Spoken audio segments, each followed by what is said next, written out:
The pillowcase is the little verse from Shel Silverstein, Where the Sidewalk Ends. I put his name. I embroidered his name at the end of it. I put it on one of Emma's pillowcases, just to differentiate her. And it's I made a little airplane or something out of stone. I always did prefer staying home, that kind of a thing. And when I filmed it, I didn't notice I was just pointing at the couch because I'm folding laundry. It was focusing on the E in the staying home. This came up this morning, and I'm wanting to get on now to doing some more of my memory work song videos, and maybe record a couple more of my lullaby songs, I guess, for myself. And I know Emma used to listen to them when she was little. But I will show it because it came up and it was a valid point. If I was looking at your video and he or whatever was at him moved your mother's furniture out of the living room where, you know, knew Hitler, didn't want to have to be offended by, you know, Pearl taking over.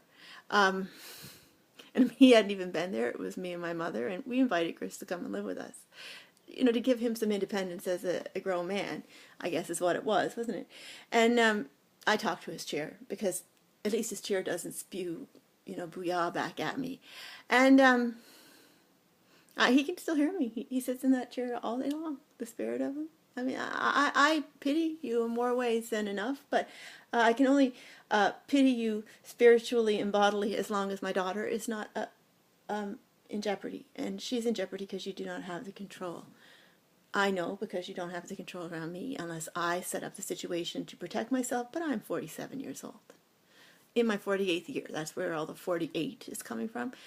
But according to, well, you might say that he took your mother's furniture and, you know, disposed of your mother, but your furniture was gone pretty quickly also to the basement, and the Hitler furniture was put in. And I'm thinking, Hitler furniture, and you know, your quilt, your marriage quilt is the same way. And if you want to look, some of the people who know said if you watch certain people, if they sit on your couch, they'll sit there and trace like this, and what they're doing is showing that they're Nazi, that a Nazi has control of your family. And my other beautiful country French couch, the blue with the pretty little burgundy flowers, we sold that. We gave that actually to Chris's brother and sister when they started their marriage, brother and sister-in-law.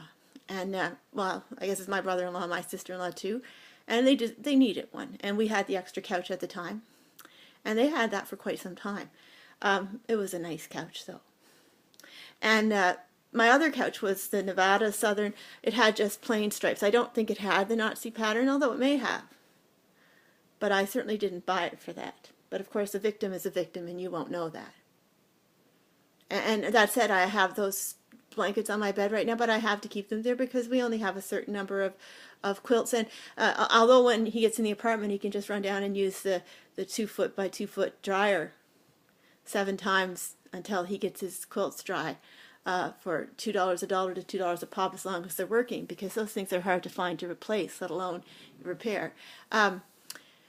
Right now I'm hanging them on the line, and well, you can only dry as much clothes as will dry on the line at any one time, and everybody here changes their clothes except me, pretty much, and that's okay too, because it's nice to be fresh and clean every day. And then there's running clothes and towels from every day, and, you know. All right, well, so now I can go into my other activities that I have planned for the day.